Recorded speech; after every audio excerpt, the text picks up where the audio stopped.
তারা আজকে দিল্লিতে গেছে এবং দিল্লিতে গিয়ে অবস্থান শুরু করেছে এবং সেখানে গিয়ে একাধিক বিজেপি বা বাম নেতৃত্ব তাদেরকেও দেখতে পাওয়া যাচ্ছে, তারা সেই মঞ্চে যাচ্ছে।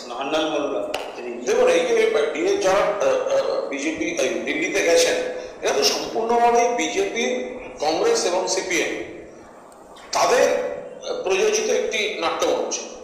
তার কারণ বিষয়টা রাজ্যে ধর্ণা দিতে গেছে দিল্লিতে, অথচ দিল্লিতে বসে একবারও বলছে না যে দিল্লি কেন্দ্রীয় সরকার তুমি বাংলার বকেয়াটা দাও। বুঝুন, বিষয় রাজ্যে, তারা গেল দিল্লি, আর যেটা দিল্লির বিষয় সেটা দিল্লির মঞ্চ থেকে বলছে না। এটা পুরো দস্তুর বিজেপি, বাম এবং কংগ্রেসের প্রযোজিত নাট্যমঞ্চ। মুখ্যমন্ত্রী মমতা বন্দ্যোপাধ্যায় ডিএ নিয়ে গোটা বিষয়টা ক্লিয়ার করে দিয়েছেন।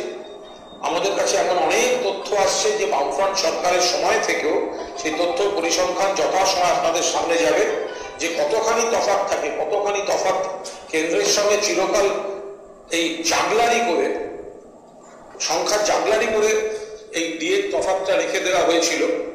আর এখন একবারও যারা আন্দোলন করছেন তারা ডিএ দাও বলছেন, কিন্তু কেন্দ্রীয় সরকার 1,18,000 কোটি টাকার বেশি বাংলার বকেয়া দাও, তাহলে বাংলার মুখ্যমন্ত্রী আরো ইচ্ছা তার দেওয়ার তিনি দিতে পারবেন, সেই কথাটা কিন্তু তারা বলছে না। অর্থাৎ এই যে দিল্লিতে বসে দিল্লির কাছে পাওনার বিষয় বলছে না, এর থেকেই প্রমাণ হয়ে যাচ্ছে এরা আসলে তৃণমূলের বিরুদ্ধে রাজনীতি করতে গেছে, সম্পূর্ণ অন্য দলের পৃষ্ঠপোষকতা দিয়ে।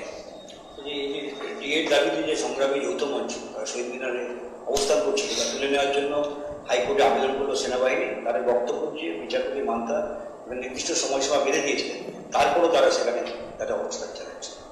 এটা তো সম্পূর্ণ তাদের ব্যাপার, সেনাবাহিনীর জায়গা। এখন যদি কেউ মনে করেন, আমি তো গোড়ার থেকে বলে এসেছি, ওনারা এমন ভাব করছেন যেন প্রতাপ মঞ্চের বারবদ নাটক, চলবে তো চলবে, চলবে তো চলবে।